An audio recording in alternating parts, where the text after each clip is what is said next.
Good afternoon, everyone, and welcome. As Judith mentioned, I'm Siddhartha Shah, the John Wayland 1958 director of the Mead Art Museum at Amherst College.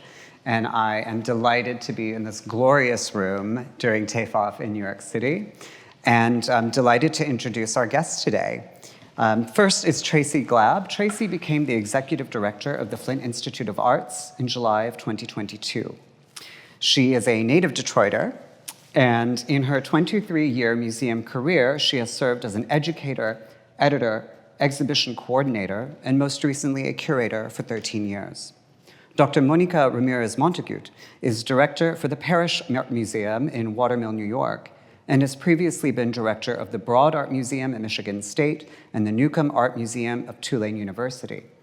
Other roles include senior curator at the San Jose Museum of Art and curatorial positions at the Aldrich Contemporary Art Museum and at the Guggenheim here in New York.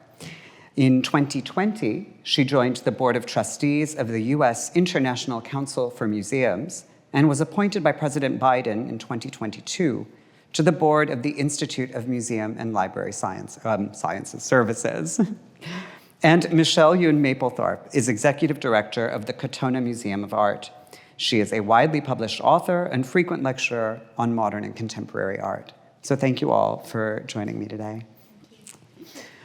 So to begin, I think it's really important for us among ourselves here and for our guests to demonstrate that we each find ourselves in very different museums that are working within very different contexts and different communities. And of course, these are really important factors in what leadership looks like. And so Tracy, I'd actually like to start with you because I have had the great pleasure of going to the Flint Institute of Arts. And it's an incredible museum with an incredible collection and a really inspiring community. Could you please share a little bit about your museum Sure. and the communities that it serves? And I'll also ask you both to contribute.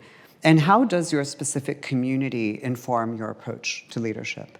So the Flint Institute of Arts was started in 1928 as an art school. And so the Flint is very tied in with the automotive industry. It's the home of General Motors and really has been a maker town for a long time before that. We built carriages before we built cars. And that creative and both innovative of threads have survived throughout the city all of this time. After the art school was founded, we started collecting art. We now are the second largest art museum in the state of Michigan, and we're the fifth largest art museum school in the nation. So that's a real point of pride for us.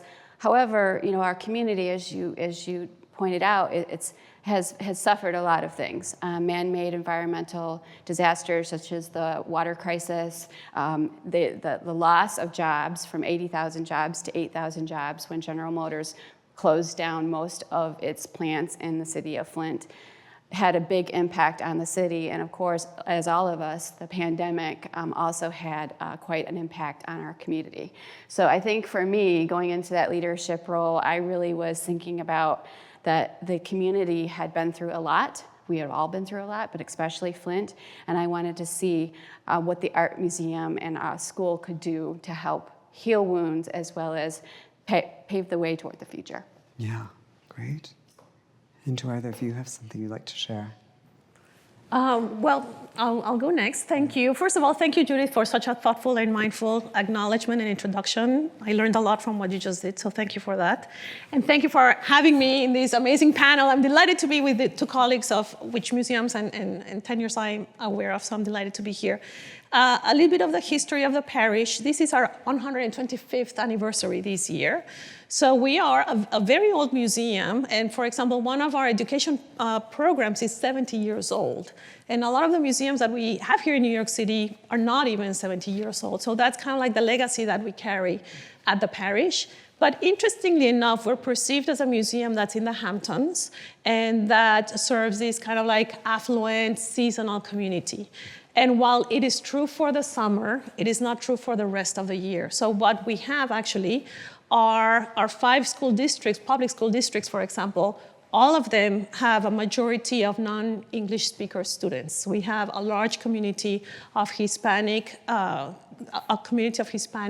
residents that is our community, one of our target audiences for the year round. So what we have in reality, I think, and this is an assessment of barely a year into my tenure there, is that we do have two distinct kind of like communities that we need to serve at two distinct times during the year. And I think what we need to do as an institution is own that, be very aware that that's our situation, and then start programming accordingly.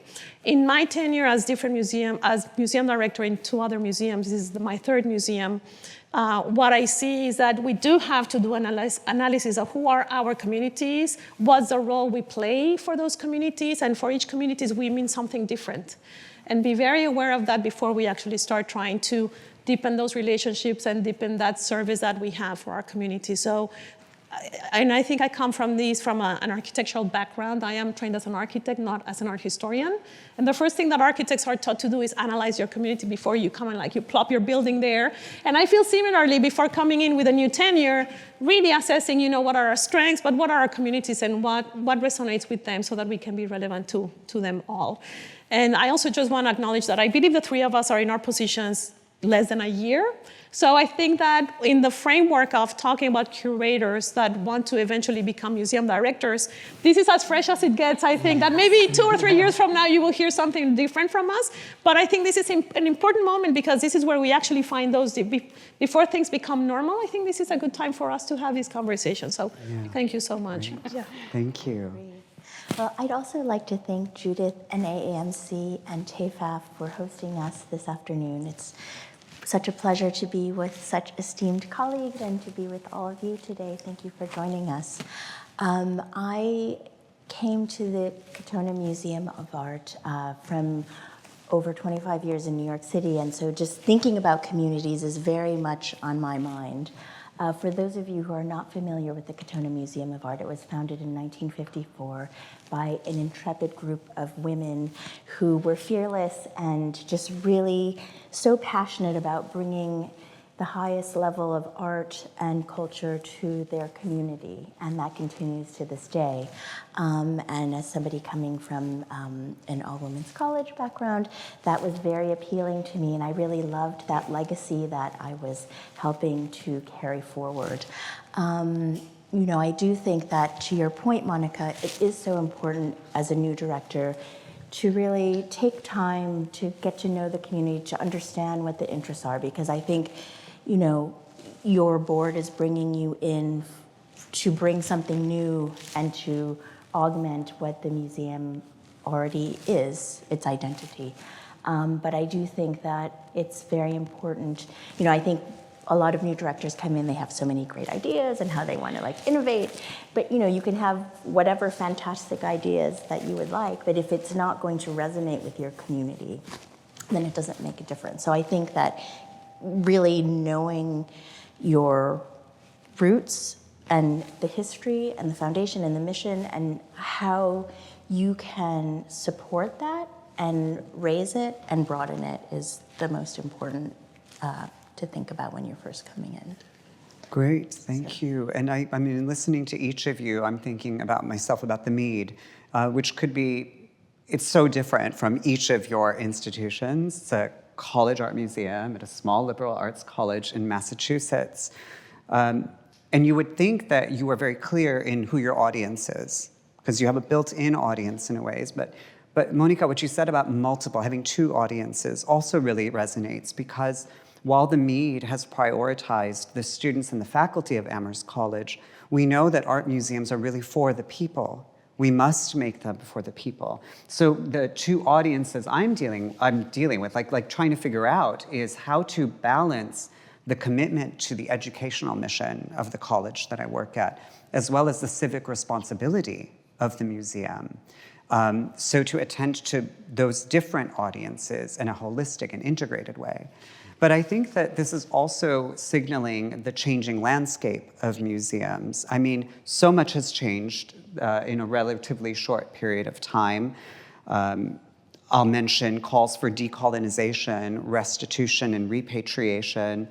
a call for greater diversity in leadership and on boards, and a worthy demand for greater engagement with social injustices and inequalities. This is a uniquely challenging moment to be a museum director. In fact, some of my mentors have said to me when I've gone to them for advice, I really don't have much to say because this is a very different moment than when I started. So Monica, because you have been a director in multiple places, I would like to start with you if that's Sure. okay. Yeah. Given the unique challenges of our jobs right now, what has motivated you to take on leadership in this particular moment? That's a very good question. And I think we need to add to the fact that we're living in a post-COVID era also, where museums actually worldwide shifted as well. And I can tell you that I used to be a museum director at 2 different universities, and over there we would have had to, perhaps, if we wanted to capture the student audience, introduce ourselves with our pronouns, for example. So I feel like I'm a different generation already, a little bit detached from what is being requested from younger audiences today, but at least I'm keenly aware of that. It's perhaps the most challenging time to be a museum director in a long time, and I'm speculating. I'm sure there are other folks senior to us, but we have a social reckoning in the United States, and we have post-COVID, and we have also that charity model, the 501c3. I think it's also somewhat in crisis, I have to say. But if not us, who? Somebody has to do this job, and I think that I come to the job with I hope I come to the job with a humble approach of like listening what's happening, looking at all the different aspects, and try to reconcile all of those, negotiate all of those, which is a difference between the curatorial work and the director work. We're constantly negotiating different interests and then just try to do the best. And I also think that we also, in my case, I want to be very aware that we work in an art museum and how fantastic, what a privilege and what an honor. And that is precisely the place where we can experiment and test a lot of ideas, particularly in university museums, where fortunately, this is not nobody dies, right? Like what's the worst that can happen? We retract, we try something different. We should be able to do a lot of experimentation and trial and failure. And anyone that has taken diversity, equity, and inclusion training knows that this is a journey and that a lot of the learning goes through making mistakes and being humble about them and learning from them. And I feel there's no other way other than to take the journey and try your best and be very humble when you made a mistake, when your vocabulary was not appropriate, to learn from that. And I think we all learn together and we all become better individuals and better communities and a better country by being very honest that this is a difficult process. Nobody is an expert at this point. And so the best that we can do is just try very different approaches and see what's appropriate for our institution and our communities in this given moment. And maybe 5 years from now, things will be very different. But right now, we're in very uncertain territories, but it's very exciting. And who better than the arts than try different approaches, and the artists as a community that provide, and our communities, the lived experience of our own communities are the best source of information on how to navigate these waters. But it removes a little bit this hierarchy that we've grown with in museums. It removes a little bit the authority in the discipline and more towards our communities and their lived experiences. There's a shift in the structure hierarchies that if we want to get to the other side of this situation, we're going to have to engage with that, I think. Yeah, well, related to this is, a question I have around whether there are certain skills or values that we need today that maybe our predecessors might not have needed so intensely as we do. And you mentioned to be humble. And I wonder if humility is something that is required, especially as a call to share power, is valid and is necessary. But does anything come to mind for you? Maybe a better word would be empathy. Yes. Because I think you do have to be very empathetic to other perspectives, other points of view. Before taking on the directorship at the Katona Museum of Art, I was the director of Asia Society, which was very different because it was focused wholeheartedly on Asian art and, contemporary diasporic artists, and was a global platform. And so you already kind of had that mandate for greater inclusivity and accessibility there, although it wasn't perfect. But I do think historically, at least in the United States and probably in most of the Western world, museums were built on this, Eurocentric construct that was largely very elitist and relegated to a certain demographic. And I think just thinking about that, in this moment that we're talking about, you can look at it externally, but you also have to look at it internally within the ecosystem of your museum, but also the museum system at large, which I think AAMC is doing such a great job at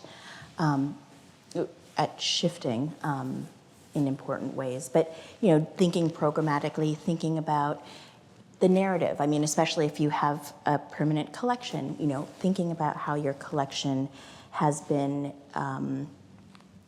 constructed over time.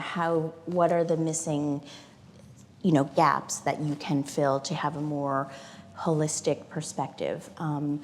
Thinking about your programs, how you can be more inclusive in terms of the kinds of narratives that you're sharing. I mean, for the Katona Museum of Art, we're having this upcoming exhibition looking at Syrian textiles across 2 millennia this fall. And while at first glance, it looks like we're thinking about just the aesthetics of the textiles themselves, it's really using the textiles as a point of entry to think about how central Syria was and continues to be in terms of a larger global conversation. They were central to the Silk routes. And so just thinking about how things can be more interconnected in ways and making those threads. And I think internally, thinking about who you're including on your staff, how you're empowering your staff to contribute to the programming, depending on who you have who are creating the narratives and who's creating the program, like that will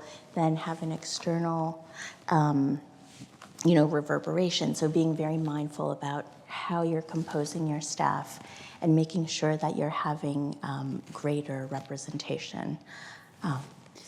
And I think along with empathy, I like to think of myself as approachable. I mean, because when I started in the museum world, I was an intern, and the director always seemed like that person that you could never talk to. And then even if you're in the elevator, sort of this hush came down. You just didn't know how to talk to that person because they felt so high above you. And so for me, I really strive in my practice as a director to make sure everybody can feel like they can come to me for anything. Now, it does get a little bit overwhelming sometimes because then they come to you for everything. I'd like to talk about that. Exactly. But I think it's worth that moment to kind of break down some of that hierarchy because it's really not the cult of personality anymore. And I think that's where we're moving away from. So this is compelling me to do some real talk here. Not that this isn't real, but a real personal piece, which is I really believe in the value of empathy and approachability. And when you're going to do inclusion work and diversify in all the ways that we need to, I think empathy is a prerequisite. But it's not like empathy is a switch that you can turn on and off. And when you are an empathetic or an empathic person, how do you create that space and also not take on and take in? Because as you said, people will come with everything. So you want to be welcoming and inclusive, but there's also a need to set internal boundaries and external boundaries. So do you have any pieces of advice for me or for anyone? I just heard this analogy, so I'm going to use it. It's you're on the dance floor when you're with your staff, but as a director, you need to get up on the balcony like you have over here from time to time, and sometimes it's simultaneously. You're on the dance floor and you're on the balcony because you have to be able to assess what's going on. And that is where the boundaries come in. But then you also have to know what is going on in the moment. And it is hard to make that distinction. But it's something we have to continually try to practice in order to be good leaders, I think. I think Takes a lot of discipline because I think as a director, to Monica's point, you are serving so many different demographics, right? You're serving multiple communities, you're serving your board, you're serving your members, you're serving the staff, you're serving artists, and so really to be clear with yourself, what is the mission? Why are you there? How are your actions and the way that you engage with these various constituencies going to further that mission? I think it's very challenging to not yes everybody, but I think it's really important to be very clear with yourself internally. What is the end goal and how are you going to get there and how can you bring everybody along with you or as many people as you can? That's great. Yeah, I think that empathy and welcoming and wanting to be available or accessible, sometimes it can be played as a way to be liked, but really it needs to be utilized as a way to be respected and trusted. And this is actually a great piece of advice that someone gave me once, which is that as a museum director, it shouldn't be about being liked.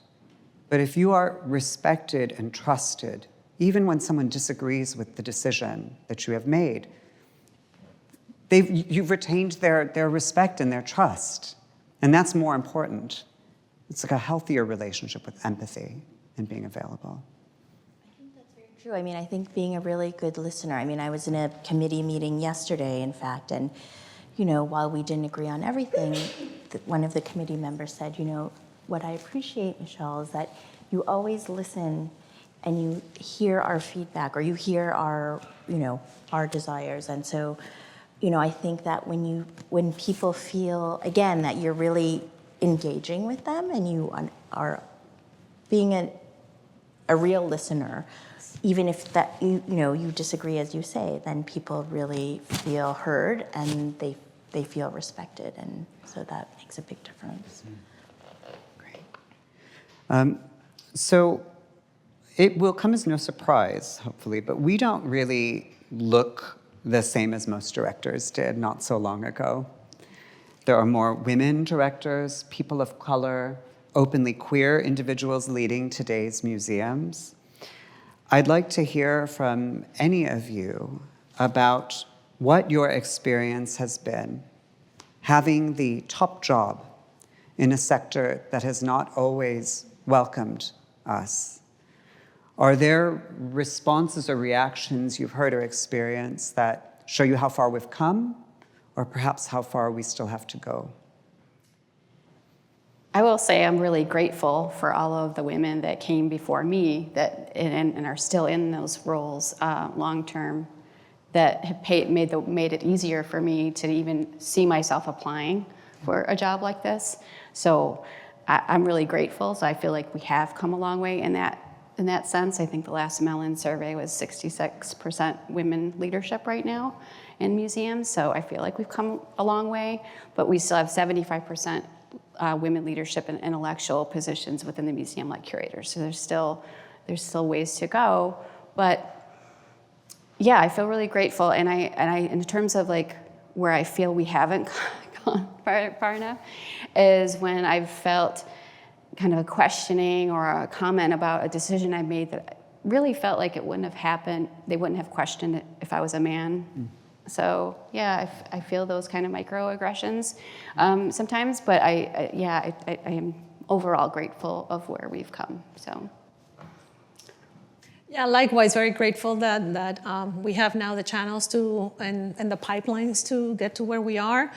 I think if anything, in my particular case, I've realized I sometimes I do double the effort, because the assumption, and that's why I try never to assume. And one thing about empathy is or being a museum director in this cultural landscape, is not to assume that you know everything about your audiences or that everybody knows about art. And so that goes to the different points of access that you were mentioning before. But this assumption that I may not know something particular to this culture in this country or to this institution, the assumption that, and then you have to explain yourself. I found myself spending perhaps 50% of my time explaining myself and my which is always good to explain yourself to a level. Absolutely, it's good transparency and communication. But to spend most of your time explaining yourself sometimes is really exhausting, and that means that you still need to go home and finish the work that you were supposed to do during the day while you spend the day explaining yourself. And so I think that's the most critical aspect that I've seen, this kind of like explaining, I do know what I'm doing, let me explain. Where, again, I wonder if in other circumstances, whether that double take, like, are you sure really, or this, like, please explain your thought process to me, whether that's a case with different leadership before us here today. I think for me, it's been, I don't want to say doubly complicated, but I think a bit more complicated because not only do I have the gender aspect of it, but also being Asian and, climbing up the ranks in New York City, there were very few role models that I have to say that were even people of color. I started my career at the Museum of Modern Art in the Painting and Sculpture Department. And, other than I think Keniston McShine, there were no other curatorial leaders of color or in leadership positions.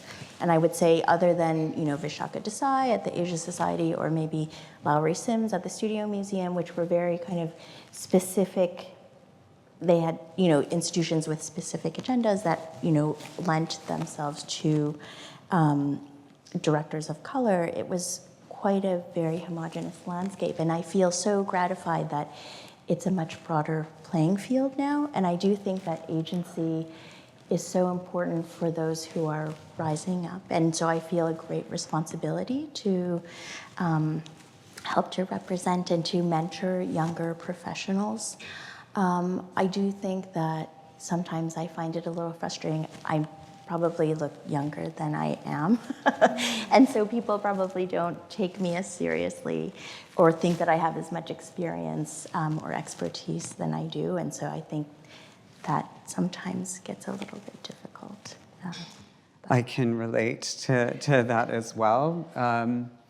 The sense of people assuming your age or the level of experience you've had because you don't necessarily dress the way they might expect you to or speak the way they might expect you to. But also, as you said, as a South Asian man, it was a struggle to even study art history, let alone work in the field. And now as a museum director, I'm just like, who do I turn to? I turn to a lot of the women who, as you said, there are many who have come before you, and these have been mentors who've taught me what they've been through. But then there's also a little bit of a weight, which is that, like, the need to forge new ground or to show, whatever queer South Asians might be out there, that you too can work in this field, or you too don't need to be defined by your ethnicity in a certain way. Complicated, I think, and you feel again, you have to be very disciplined to just rely on your instincts and rely on your core value and stay focused to the mission. And I think defining what that mission is important, because I think it's hard, to your point, Siddhartha, you could be like, well, I really should be a role model in this way, or I should be doing this, but like what do you feel that is inherently your greatest strengths, I guess, that you can contribute to the field without all these other external expectations? But it's hard to, clear out the noise, I think. I do have to say that those external expectations, beyond just being the museum director and try to move an institution forward, we have all these added kind of social identities that we need to negotiate. And I do want to say this, and this is how I feel, and might not resonate with the audience, but I do feel we work double as hard to get the same accomplished or to get the same message across.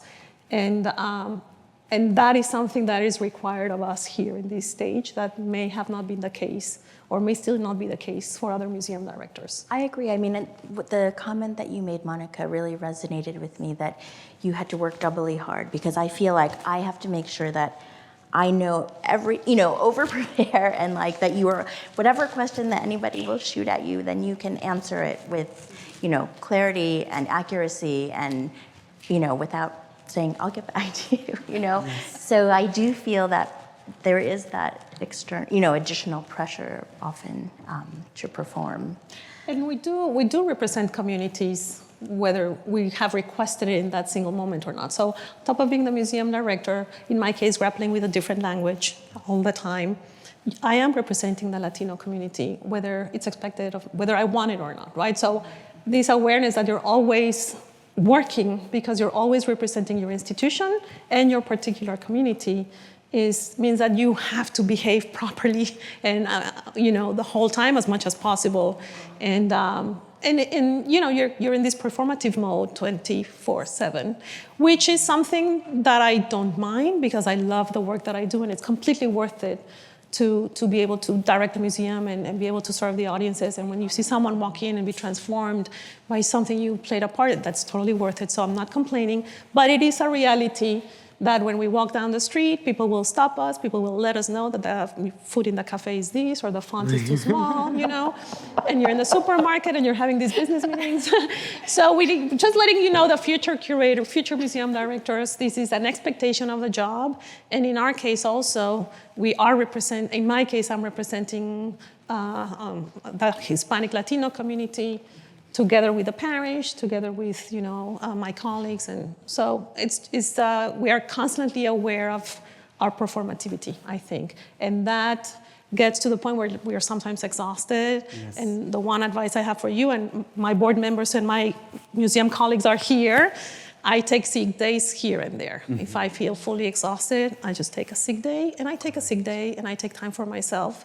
And I think everyone has learned to respect that, and then I come fresh and happy and prepare the next day. That is great advice.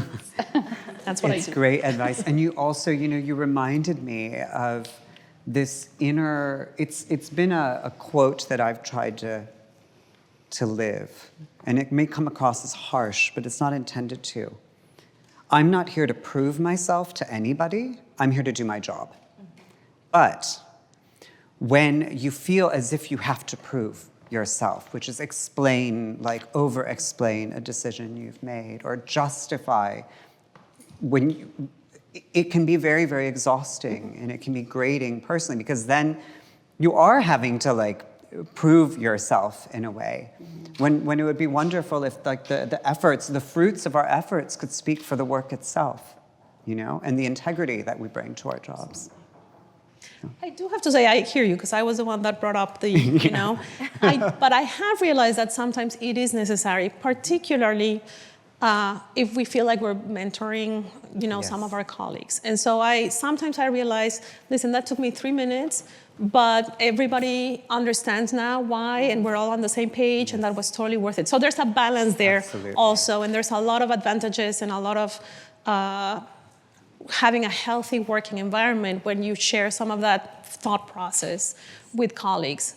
But there's a balance there, because I think it should be for important things, not for absolutely every single decision that we make in the day, right, which sometimes is in the tens, or, there are many of them. In addition to taking sick days, much needed ones sometimes, that having a cohort of your peers is really important, because I think, things come up, then you can, in the cone of silence, dialogue with them, see if, in best practices, are other people doing this, have other people experienced this, and I think that helps to really build kind of confidence, but also just, having that place, that safe space to, because it is hard, and to your point, Monica, it's 24/7, it's like, all the engagement, but also it's the physical building, and so if something happens at 3 a.m. and then you have to run to the museum, because the power's out or something, or, so it is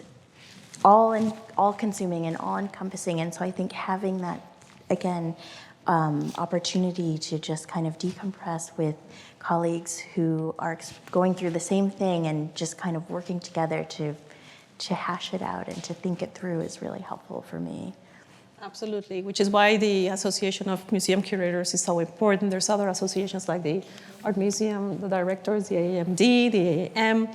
Those are all fantastic. I do have to say, and probably a lot of folks already know, but in my case, when I first became a museum director, someone suggested I get an executive coach, and that was a really good, solid piece of advice that I still rely on, and that's, you don't have to know everything because sometimes there's people with expertise that can offer you the tools. For example, right now we have a fantastic human resource consultant colleague that help us navigate many things, communications, and so just go to the expert folks, and sometimes you don't have to figure out all out on your own, and their colleagues help a lot because a lot of us end up having the exact same conflict, situations, crises. And knowing that is like, it's not me, it's the field, or, well, sometimes that's what we tell ourselves. We have to.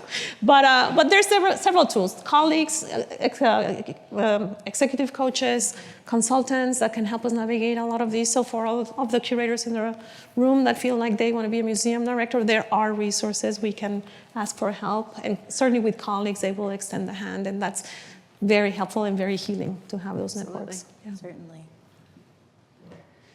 So if we are paving the way for a new, I mentioned how the ecosystem has changed, and it will continue changing. A strong museum must be, I think, a living, evolving, changing organism in a way. What is one change that you would each really like to see in our sector while we are directors?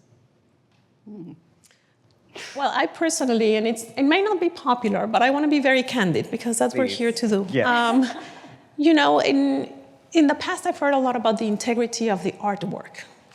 And I think there is a current shift, particularly after COVID, to look at the integrity of the visitor experience and how we serve our community. So I think the big shift is moving away from our focus and our omnius and all our concerns beyond the preservation, conservation, and interpretation of an object, to actually why is this object relevant? Why would anyone come to this museum? After COVID, around the world, we lost about 20% of the museums globally did not survive COVID.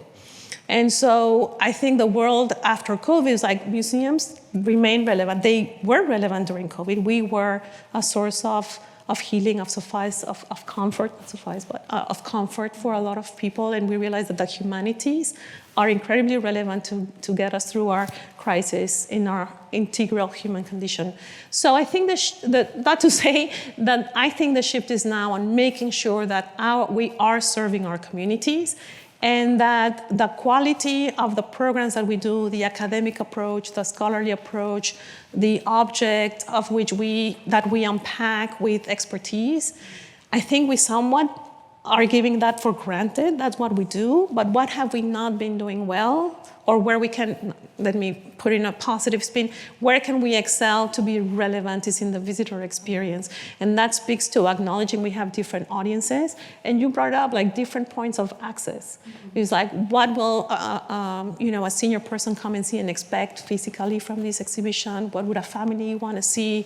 What would a young artist want to see? What would the more seasoned professional want to see?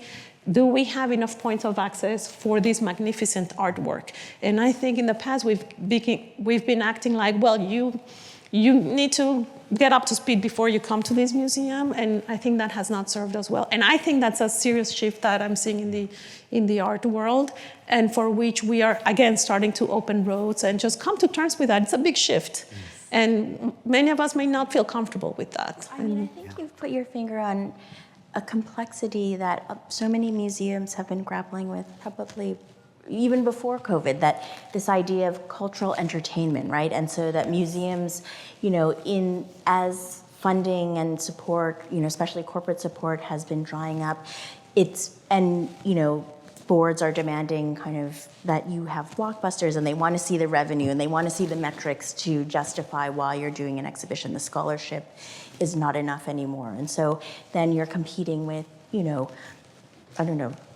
not that I'm knocking it, but the interactive Van Gogh, downtown, or, these other kind of immersive experiences that then people are gravitating toward. And I think it is about that engagement. And so how do we maintain our relevancy? And I do think in terms of audience engagement. I mean, that happens even before people step in your door. It's like, where are you marketing? How are you marketing? What are the platforms? Is your target audience, are you only doing it virtually? Do those people have phones? Do they have, if you're doing cashless, some people don't have bank cards or bank accounts. So are you then excluding a whole area, segment of society? And, so you have to think very thoughtfully again about who your audience is, why you want to reach them through the work that you're doing, how you're going to reach them.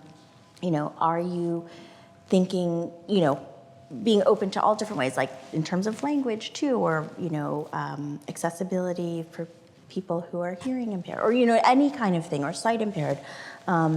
So it's really challenging. I mean, and it sometimes feels really overwhelming that you have to tick off so many boxes, and how are you going to do that with the budget and the time that you have to do? And it's like, oh my gosh, then you even have to ship that, you know what I mean? Just thinking about all of these things, and how do you prioritize with the limited bandwidth and funding and time? How do you manage to think what is the most essential priority that if we can't get all of this done, what are the top 3 things that we can achieve that will make this successful? And I think that everything. I agree with everything you're saying. I think it's not enough anymore to just invite people in or be free to the public or any of those things. We also have to make them feel like they belong when they get there. And I personally think it starts with the staff. If all of the staff feel like they are a community, then I think then when people come to the museum, they start to feel it as well. Whereas before, staff weren't as involved, or they were tangential to the whole thing.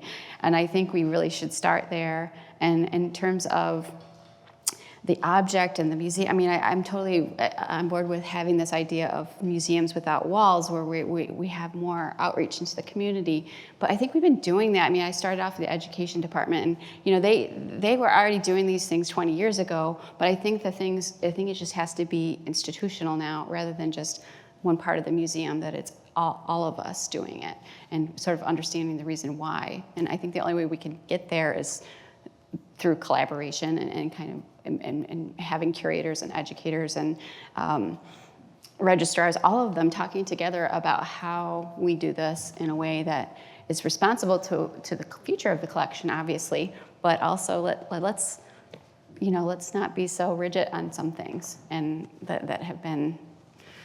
Yeah. I love your point about partnerships, because I think now more than ever that's so essential for our success, is to really create strategic, sustainable, and thoughtful partnerships. I mean, and I think not just between museums, but for example, with art fairs, with galleries, and we're all one ecosystem. And so it would be wonderful to think how we can, work together, with this shared passion to champion art and artists, which then is just a reflection of our society and how, how we are living in this time. So I think that's so essential and important. Well, we're up for time now. Tracy, Sid, Monica, Michelle, thank you so much for sharing your experiences and your wisdom with all of us. Thank you all. Thank you. Thank you, Nancy.